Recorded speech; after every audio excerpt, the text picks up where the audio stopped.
Ai lihapulla päivä.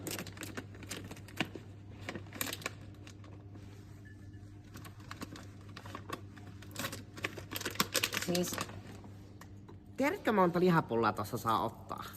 No, siinä lukee 6, mutta mulla on vähän Etkö nälkä. sinä osaa lukea? Sä oot kumminkin yläkoulussa nyt, niin varmasti sulla pitäisi tietää montako lihapullaa saa. Täällä on muitakin oppilaita kuin sinä. Mut ei noilla pärjää. Ei mua kiinnosta. Siis meilläkin on samat meillä opettajilla, että saa ottaa tuon verran. Minkä takia sä otat sitten enemmän?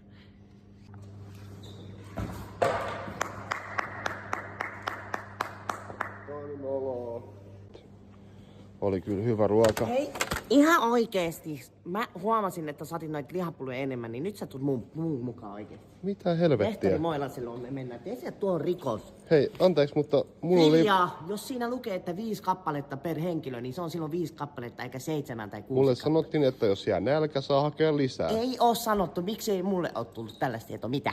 No, enpä tiedä. Niin, et se varmasti tiedä, kun ei näin oo sanottu, niin ymmärrätkö? Niin, eli Pasi, muistahan sitten, että sulla on huomenna se matikan uusinta koe kello 13.00.